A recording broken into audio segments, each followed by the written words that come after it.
Hi, everybody. Welcome back to the Thinnest Veil podcast. My name is Dr. Melissa Bird, and I'm so excited that you all are here. And I'm even more excited that my lovely friend Symone is here. Welcome. Thank you very much. Would you please tell people a little bit more about who you are and what you do? Okay. My name is Symone Fairchild. Let's see, where do I start? At my heart and soul, I am a filmmaker. And underneath that umbrella, truly at my heart, is I'm an actress. That's when when I am doing my acting, that is truly like a symbiotic spiritual relationship. And I find that I can be on the set for 16 hours and have even more energy after 16 hours than I did when I got to the set at 6 a.m. So acting is at my core and screenwriting. And then a couple of years ago, I was prompted to get into the directing space. So I'm prepping to direct a documentary called Lean Into Fear. I'm also an executive producer. I'm launching my film and television production company at the end of this year called Dragon Entertainment. I am also an author. I'm going to be a published author coming up here really soon. I've got an anthology book coming out called Extraordinary Trauma to Extraordinary Dreams, and Mm. currently looking for co-authors for volume two. Let's see what else. Spiritual warrior, first and foremost. A single mom to the most amazing 11-year-old little boy in the world. Yay! Yay. And I'm a martial artist. I've been doing martial arts since I was 3 and a half, and I am a master now at this point. I became a master a few years ago. Is that it? I think. Oh, I am a thriver post abuse. So Nice. that too. So I would love to start with I'm like of two tracks, right? But I think Okay. woven together. So Mhm. one is about your faith Okay. and your spiritual rooted convictions and how those have evolved over time since you um ha are thriving in your life. You're not just a survivor, but you are thriving Mhm. as someone who has experienced violence. So can you talk about how those two things are intersecting for you? Sure.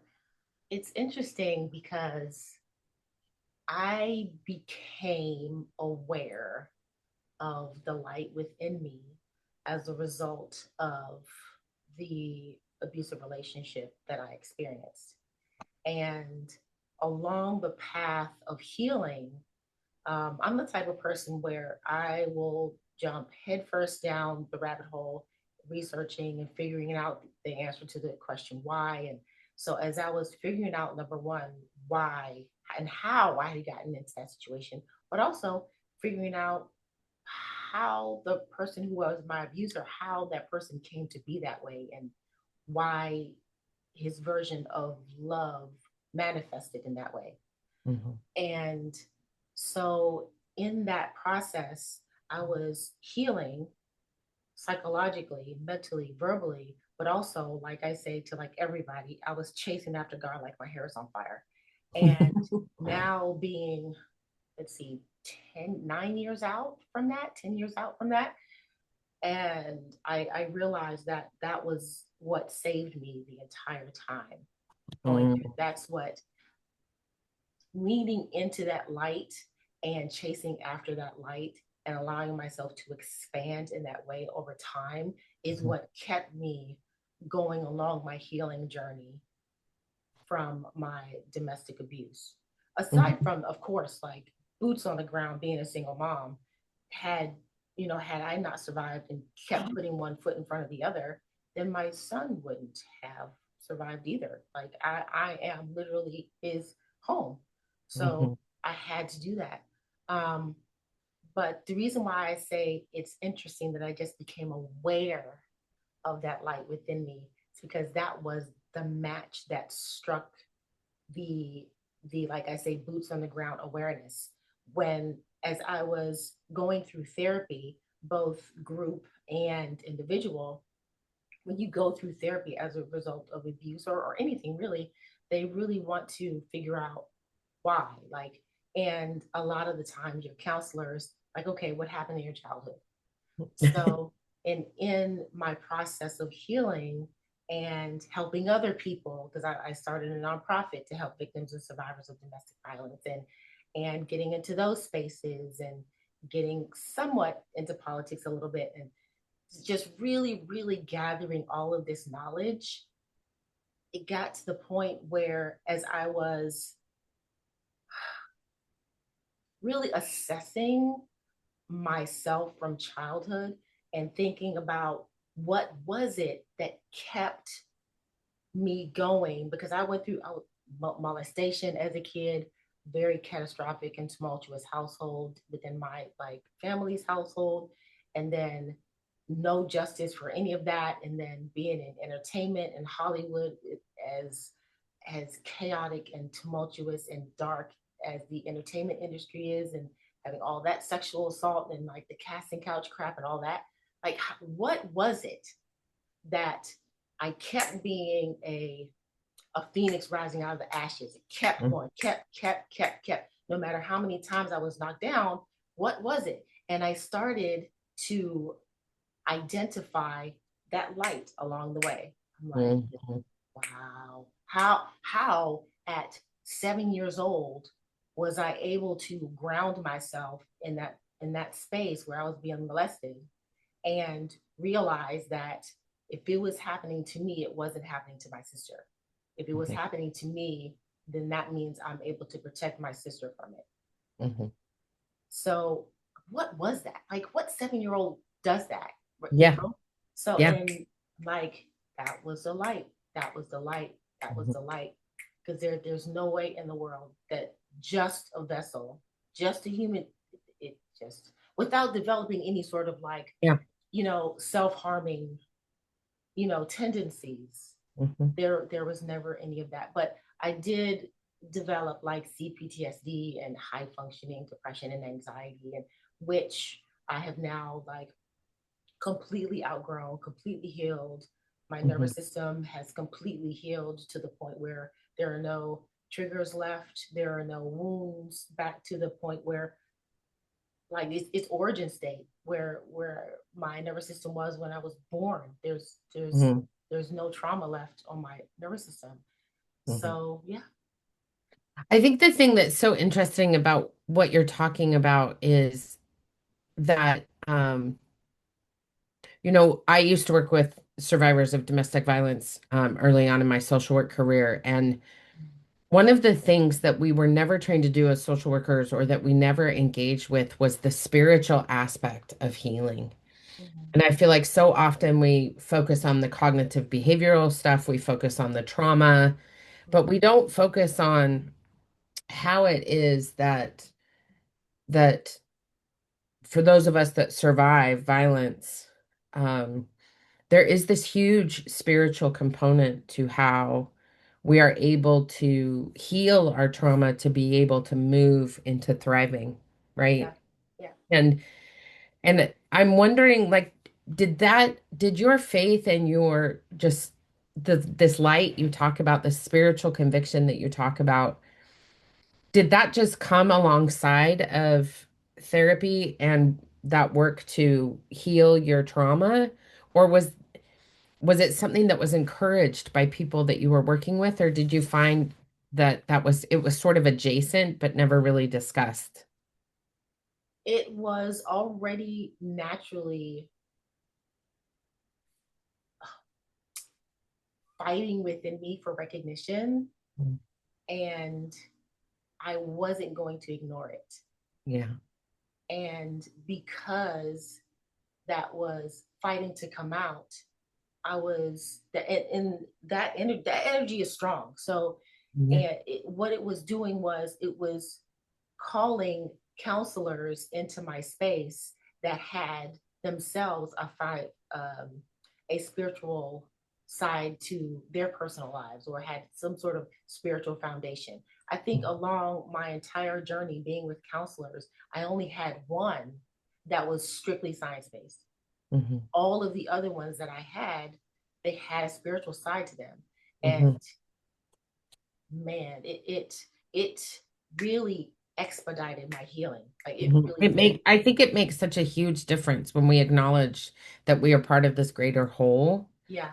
that the mystery of God or the universe or whatever people call it, that mystery of faith, when we find it and start to play with it and engage with it in our lives, it completely transforms the way that we are able to heal ourselves, like Mm-hmm.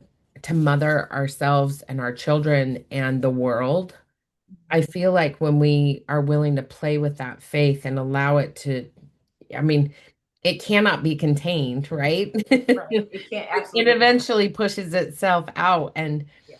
I feel like so often when we talk about healing from violence, I just, I mean, some part of me wants everybody to feel that way, to Mm-hmm. remember that we are these souls bumbling around on the planet. I have this great metaphor about how we're just living the bumper cars of life, and some of us are in a hot spin, and some of us need a little bit of a push to get around the circle, and some of us are off in the corner all by ourselves, just sitting around. You know what I mean? Mm-hmm. Like I feel like, our souls, we're so deeply intertwined as human beings to the planet. Mm-hmm. And I feel like that gets written, like the importance of that gets written off in advocacy and policy and all these spaces where we're supposed to remain separate. Mm-hmm. And I feel like that's what's going on. Like all of a sudden, people are realizing that we are intricately connected with each Mm-hmm. other. Have you had that experience at all? 100%. Like, there is a forced evolution in regards to the human consciousness that's going on right now. Mhm. And people just, the people are just being forced to like be aware, be more aware of what goes beyond just our surroundings, what goes beyond just what we can see, feel, hear, and touch. Like Mhm. we are starting to have our awarenesses expanded and understand that we have a connection to each other. We have the connection to nature. We have a connection to not only a connection to what we can't see, but what we can't see is part of us. Yeah. So it has been the programming that there is a disconnect or that there isn't any connection at all, like there isn't overlapping, or which is completely untrue. It's like Yeah. if I can go back to like my the counseling running alongside the spirituality aspect, because I was growing so quickly in both areas, I got to the point where I knew that counseling in the way that it was happening, I had gotten to the end of my growth in regards to counseling. But Mhm. I knew that there was more healing to be done. Yeah. But because I was also, alongside growing in my spirituality, I knew that the answer was found on the other side of that wall Hmm. between, so like if you have like a number line, and Hmm. like so here's the number line, the spiritual number line, and right here is like the the cognitive number line, and say the Hmm. number line like here ends at 100, but the spiritual number line is like omnipresent, it's Hmm. everywhere. I'm like, okay, if I've stopped here at 100, then I know that the rest of my healing is out here. Hmm.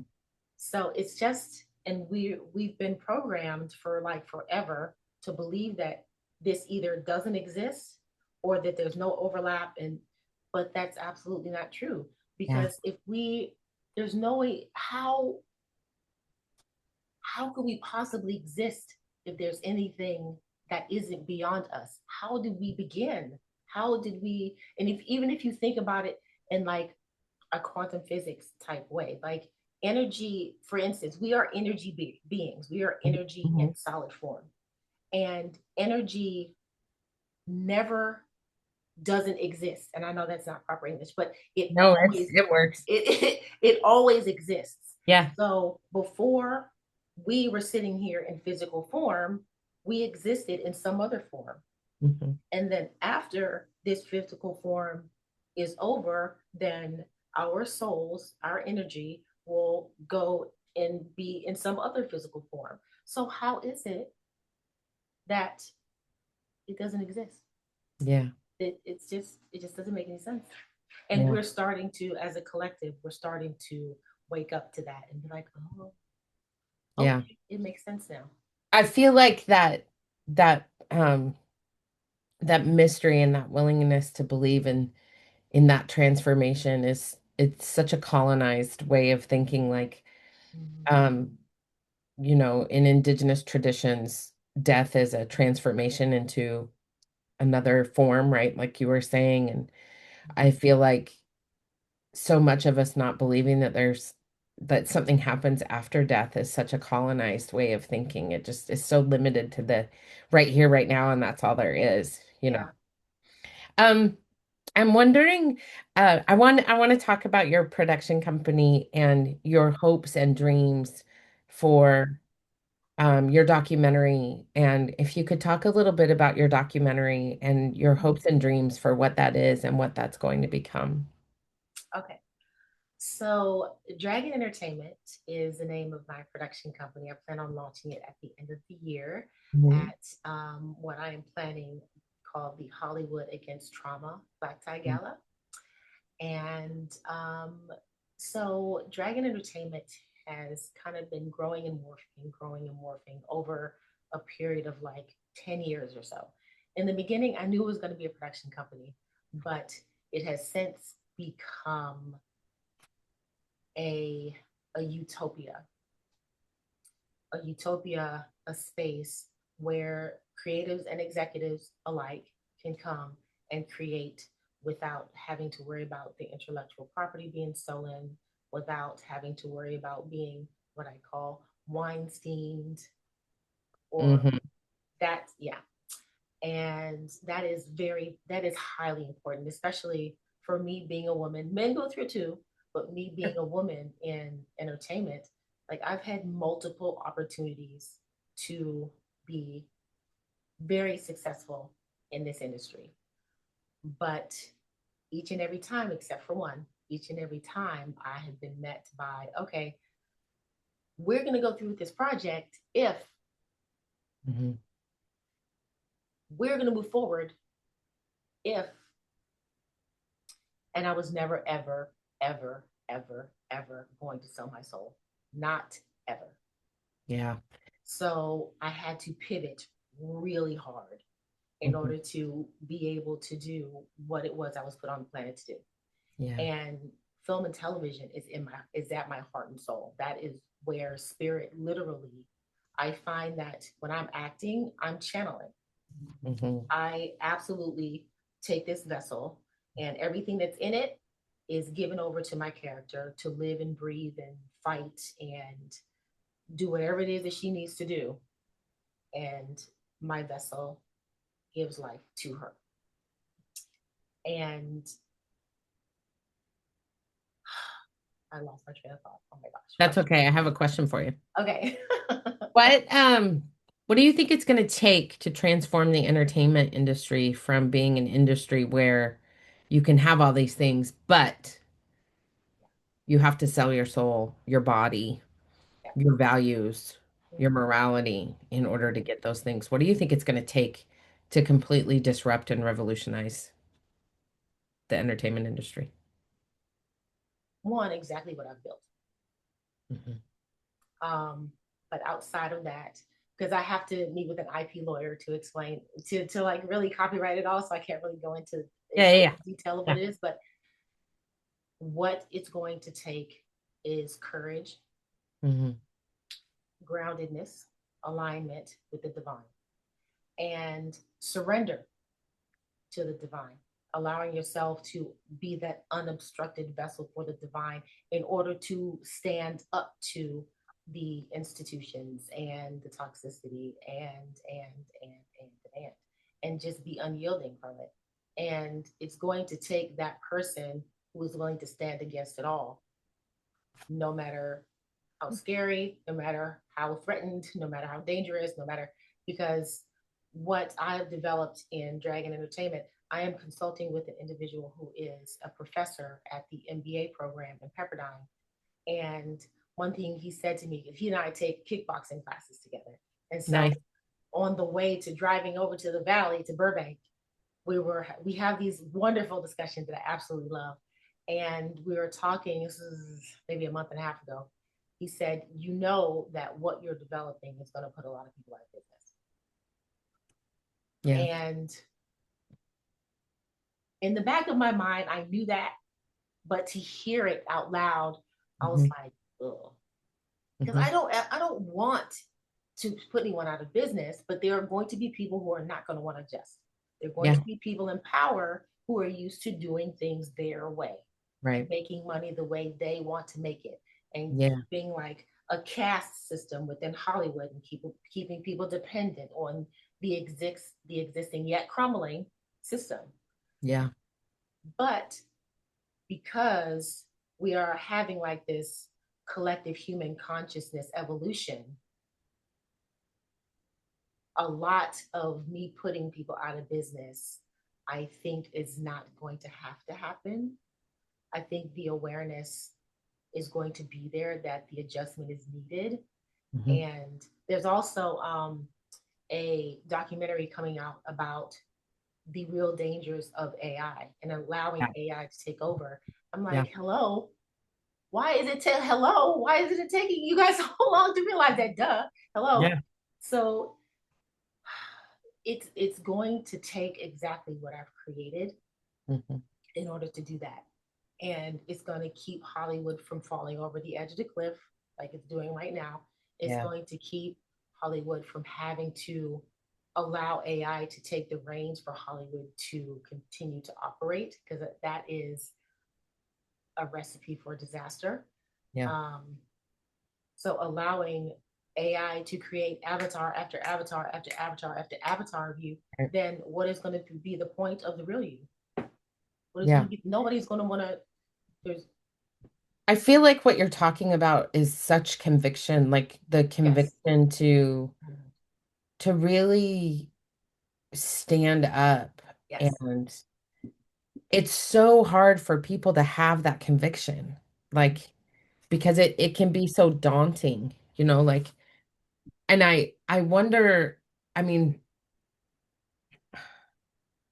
I just keep thinking about how important the work is that you're doing and also why it is that people don't fund these things, right? Like what is the thing that I mean, I understand it's protecting power, right? And like mm-hmm. proximity to power. So I see this especially with white feminists. We talk about this all the time, but it's like it's that proximity to power that people don't want to lose, right? And we Right. can talk about it in these sort of headspacey, academic-y kind of ways, but like the reality of this conviction, like why do you think people are so afraid of embracing that type of conviction, like that knowing Mm-hmm. that what you're doing is so critically important to the infrastructure of our lives?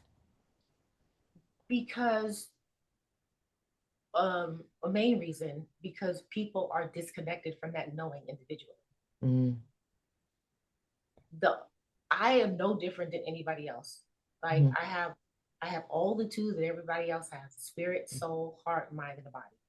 It Mhm. just so happened that I came to this planet having lived quite a few lives. So like I've always been an old soul. I came here with a lot of knowledge already. So I came here primed to be able to make a difference. Mhm. But people are just so absolutely programmed to be disconnected from their greatest selves. And even calling it your greatest self is disconnected from the divine. When you Mhm. think of self, you think of self. But Yeah. what it truly means is being the divine self. People are absolutely programmed to be disconnected from the divine self. Mhm. And it is going to take people who are ready to be those mirrors, who people are people that are ready to be those light, the light bearers and the way show, the way makers, the way showers, to really come together. Because it is, even if you are that mirror, even if you do have that light, it is still a lot for one set of shoulders to be that lead. Yeah. It's when people get together who are really able to be those mirrors, the energy is insane. Yeah. So if there are people who can get together, no matter how far, if you're, I'm here and somebody's in England, that's fine.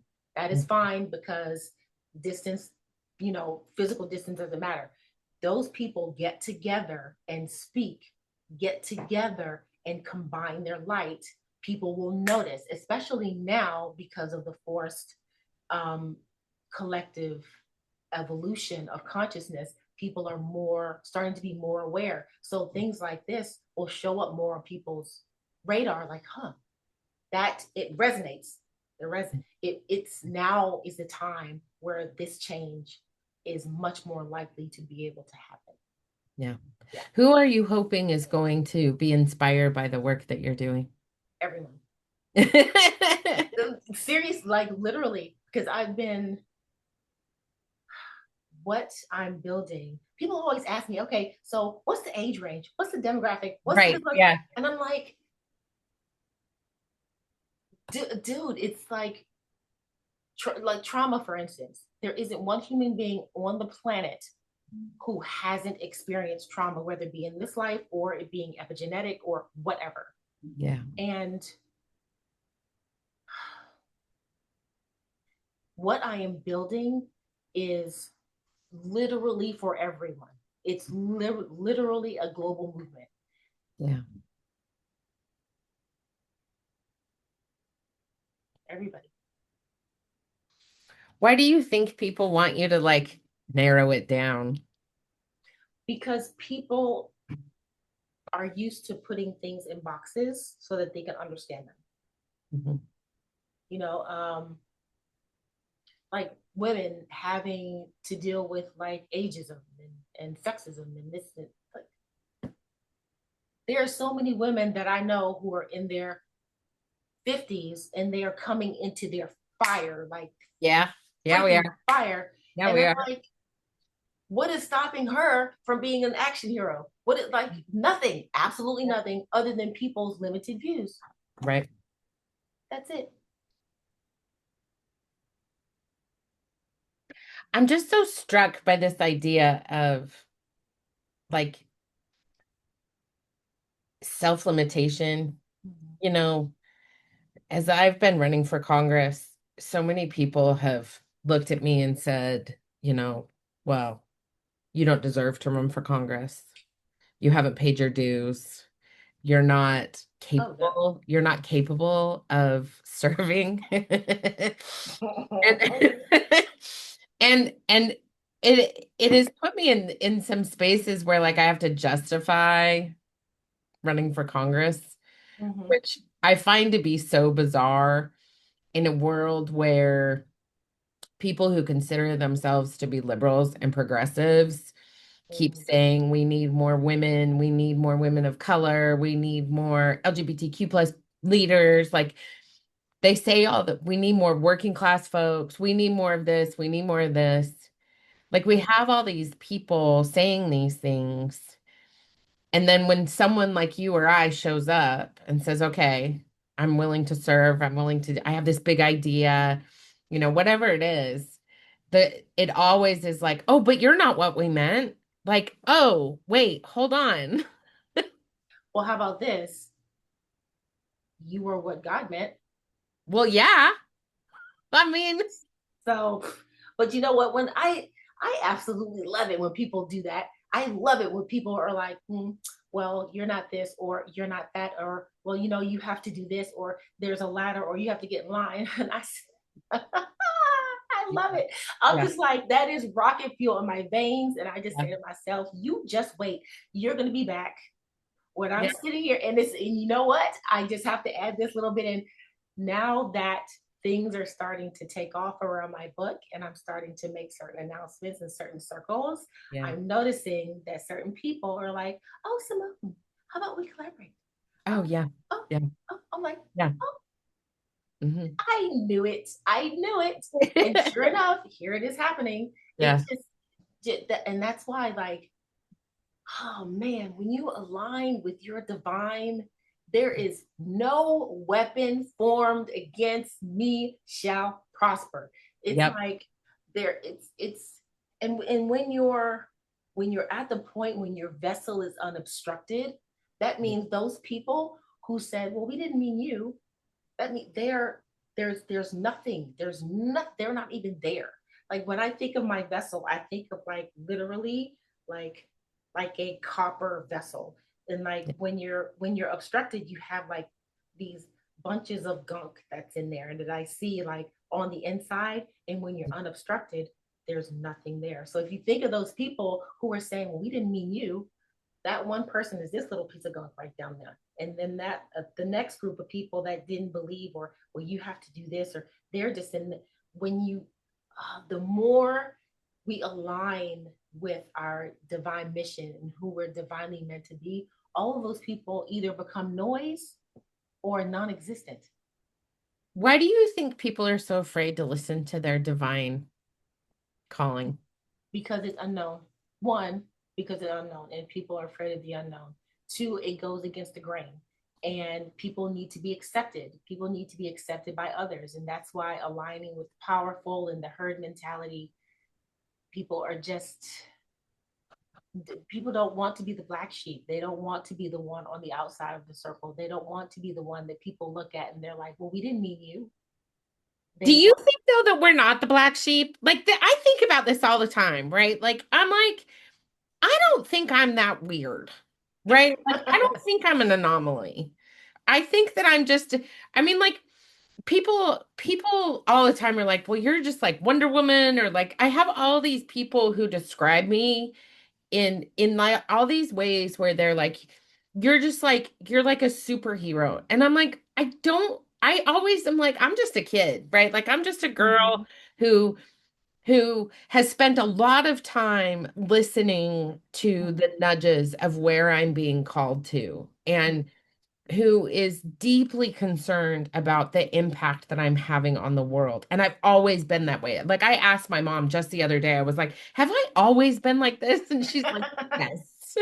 yeah. Like, like I think there's something so fascinating about the work that you're doing, the work that I'm doing, the work that other people in our world are doing. Like there is a moment where being afraid is it's just it becomes too much, right? Like it's just Yeah. like I can't be afraid of myself anymore. I have to just be me. And if people don't like that, that's fine. But I think there's like I feel like what's happening right now is we are breaking down all this internalized. I keep having the word colonization jump in my head, which I despise how overused that word is, but I Mhm, just keep thinking about how if we're truly going to create spaces that are quote unquote decolonized, mhm, then it starts with us believing in our deep spiritual connection to ourselves and this planet. mhm, That the way we destruct these structures that are meant to oppress others, mhm, the way we do that is this conviction I was asking you about earlier, like to listen to our hearts and our minds and our souls to go out into the world and mhm, take the risk to go out into the world and be these people mhm. is so much more important at this moment in our history Yes. than to remain afraid. Yeah. Yeah. Talk more about your book. So it's called Extraordinary Trauma to Extraordinary Dreams. And it is hmm, when I started recruiting, I guess, for co authors, I was describing it like you would describe an anthology series, you know? And the further along I've gotten into this process, I'm describing it more as like a vessel of the type of people that I was telling you about earlier. Those people who are in at the point in their journeys in this lifetime where they are absolutely unobstructed vessels. They are ready to be those mirrors. They are ready to be those light bearers. They are ready to be those way showers. And I'm basically collecting them and having them share what their journeys have been, and most importantly, sharing what the tools are that they have used in order to get from trauma to triumph, from trauma to living their greatest lives and their greatest dreams and whatnot. Because the very important thing right now is for us to give to the planet is hope and examples of hope. Because if we look at every single country on the planet, people are like, people have had their backs up against the walls, but now they're starting to fight. Yeah. And now they're tired of the trauma, they're tired of the oppression, they're tired of being boxed in, they're tired of it. And people are collectively tired of it. But the thing is that they're kind of encompassed in this fight. And how do you do it constructively? How do you do it so that you can come out of this living your greatest self, so that you have a blueprint, so that you can find your way out constructively, you can find your way out in a healthy way, you can find your way to a healthy balanced nervous system, because that's the key. Everybody Well, on the planet has a healthy balanced nervous system. That is the key. So the book is to give people examples, real life examples of what their traumas have been, and real life examples of where they are in their dreams and how they got there, to say, look, we did it. We are police officers. We are actors. We are ex CIA agents. We are politicians. We are. I had this one lady who's in her 50s, and she was a single parent, 5 kids, a domestic violence survivor, and she just got her doctorate from Stanford. Like, yeah. heck yeah, lady. So like, it's just showing people the way. Don't you think it's also about it's not just about I feel like it's so much about the collective, Mm-hmm. like allowing us to look towards a future that is collective. Mm-hmm. Um and like I love how you're talking about how sharing our journeys leads to people feeling collectively connected. It's Mm-hmm. I think that there's something so potent about returning to the collective because I think for the last 500 years or so, this whole bootstrap, pull yourself up bullshit mentality that just takes us out of alignment with the planet and Mm-hmm. with each other is so critical.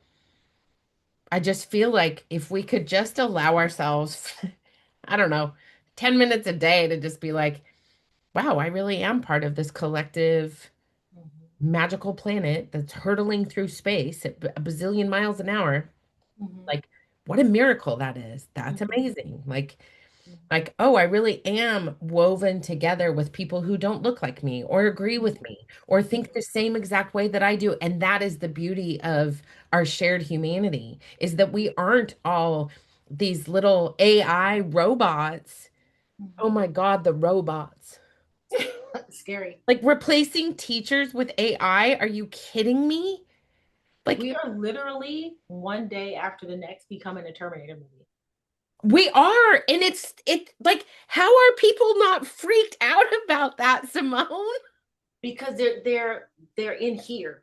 They're all Yeah. in here. Yeah. They're all in the ego, in the mind, and they can't see outside of it. They're something, they're just not plugged in. And the only way they're going to be plugged in to that is going within. And Yeah, and I always tell people just take a nice big deep breath in through your mhm, nose and out through your mouth. mhm. The And that minute has, you do that, you're in. yeah, You're in your body. in your body, in And your sometimes healthy. that's a really scary place to be. I totally get it. Mhm. Like I know I've spent a lot of decades trying to be outside of that. Yeah. But man, the breathing in and the just feeling my bones and my muscles and my skin and my hair and my fingers and my toes, like Mhm. feeling all my achy bits and my lumpy parts. It Yeah. it's just so it's such a lovely thing to just take seconds Mhm. to recognize this body and go, "Oh, hey, what are we doing today? What's happening today?" Yeah.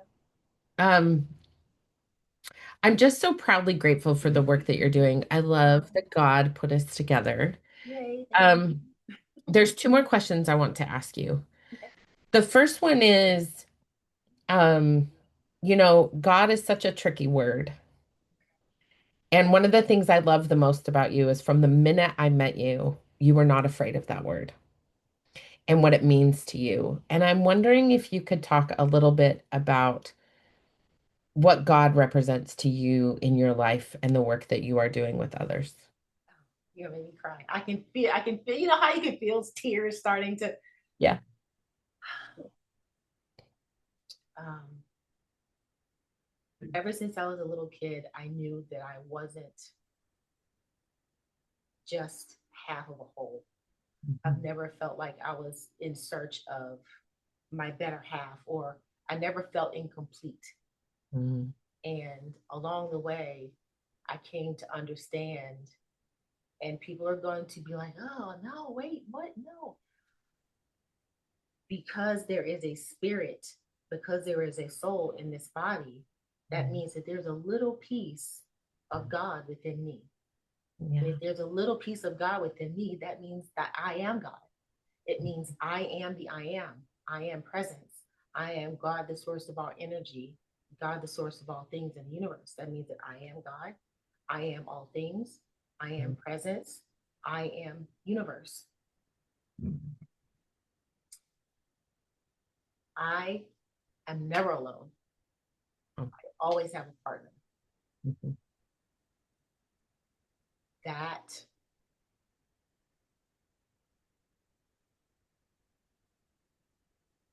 having the cellular understanding of that truth has given me literally the understanding of the universe.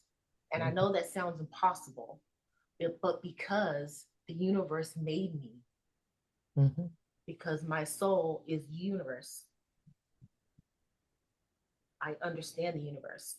And when Yeah. you allow yourself to go into those unknown spaces, when you override that fear or use the fear, doesn't Yeah. matter. When you override it time after time after time after time, and you allow yourself to align with that truth, Mm. extraordinary things happen in your life. You will Yeah. find that all these people who said, I wasn't looking for you, I didn't mean you. Okay. But God did. My partner did. I Mhm. did. I have always been very clear about mission, even as I was a little kid. I've never been lost. I've always been very mission oriented. Like when my friends in high school were boy crazy, I was like, okay. I was like, a boy would come into my field and I'm like, okay, let's be boyfriend and girlfriend. Okay. And then we were together 7 years. And then, but always very mission oriented. I've always been, I cannot tell you how gratifying and fulfilling it is to know that I am living my mission on the planet. Yeah. It is the greatest feeling in the world to know that I'm that I'm making God happy. Yeah. I get every time that God is happy with me, I get these radiating goosebumps up and down my body. Yeah, me And too. I know who that is. And I know what that is. Yeah. Every time I have a conversation or make a move Mm. or sit still when I'm supposed to sit still, be quiet when I'm supposed to be quiet, go sit out in the grass and ground when I'm supposed to get out, go outside and ground. There Mhm. is an, an equal um, reward for that happens. Sometimes people pray for things and they'll see it manifest in a year. It's gotten to the point where it's automatic. Yeah. Yeah, be careful what you wish for, right? But be careful what you wish for because boy, it'll show up and it'll show up so fast, especially It now. always shows up in a way you did Not not expect. expect it And you're to. like, wait, wait. But I, because once you get in line with your body, you start to be able to notice the signs coming. Like your body, you'll be in tune with the signs that your body is giving you. Okay, this is coming. Okay, you're in an environment where you shouldn't be, and you feel it here, you feel it here, right? But it's like you just have this knowing. You understand the body that your signals are giving you because you know that that's how God, the source of all things, is communicating with you, is telling your body, okay, this isn't right or this is right. Or you start to get tools that all of a sudden land in your field, and you know what you're supposed to use that for because you've already built your mission, because you've been listening to the signs and the signals you've been getting in your field from God, the source of all things in the universe. I it I often, I often, I say often on this podcast and in other spaces, Mhm. if God is love and we are made in God's image, then we are love and we are loved. And that is the fundamental truth of everything that, and we are of the universe. Like I often look up at the sky at the stars and I think about how magnificent it is that we are so intimately intertwined with all of these things in a way that is so just gloriously magnificent. Mhm. And that the way we disrupt all these structures that you and I are, you know, disrupting Mhm. is just that core reminder Yeah. that we are woven of all of this Mhm. mystery and oh, it's Yeah. delicious. Yeah. My last question for you um is what are you hopeful for? What do you wish for? Like if you were going to wave a magic wand, what would be your wish? It's literally already happening. Mm. Um, and I started to say for it to happen faster. But let me just tell you, this fire horse energy, No. boy, it took 5 really scary days for me to get to catch up with that boy. But thank goodness it only took 5 days because I was like, Yeah, no, this year is man, bananas. This year it's is it's totally, I'm like, what is happening? it's like, woo boy. I There literally isn't anything that I can wish for. And the thing is like there's really no point in wishing when you are in when you're an unobstructed vessel and you surrendered and you like there's really no point in wishing because it's all everything that you're meant for is already in your field. It's Yeah. already there, and it's going to manifest in the time it's meant to manifest. Yeah. So, and I was just brought on to be a part of a cast of a show called The Book Crawl, Mhm. executive produced by Melissa Heathers with the Women's Network. And I sent her a text yesterday, and I said, "You are literally making my dreams come true." Mm, it's And amazing. I sent her the little emojis with the little smile and the tears, and and all of that because I was afraid that because I'm focusing so much on the book and the whole ecosystem, and I'm like, man, I'm gonna have to shelve my acting. Yeah. Nope, no, it's starting, it's interwoven Yeah. because my acting is source, like acting is my heart, and so in order for things to be balanced, acting has to be part of it. And I don't even think it's about balance. I think it's about harmony. I yes, think we are singing harmony. I think balance is, I say this as a Libra. I think it's bullshit. I think it's all about, the ocean is not in balance with the moon, it's in harmony with the moon, right? Mhm, That's how mhm. tides work. And what I'm hearing you saying is like you are bringing together all these different harmonies, like everything is starting to harmonize together. Yeah, yeah. And it's so good. It's so good. I love talking to you. Oh, Thank you. I can go Um, on for like another hour.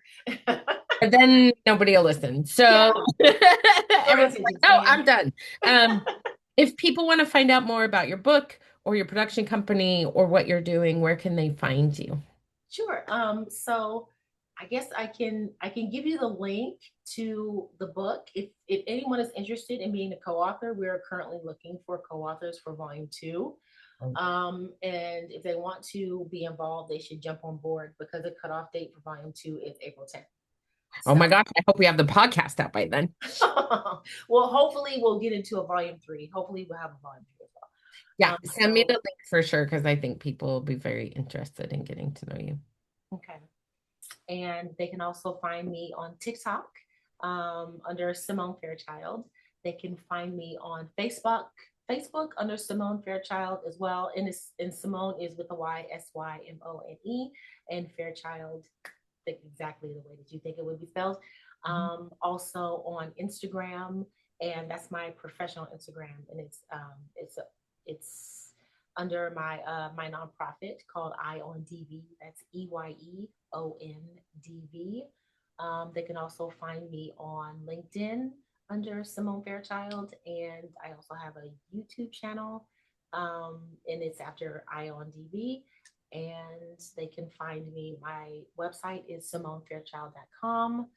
My email, SymoneFairchild at Gmail, and All the ways.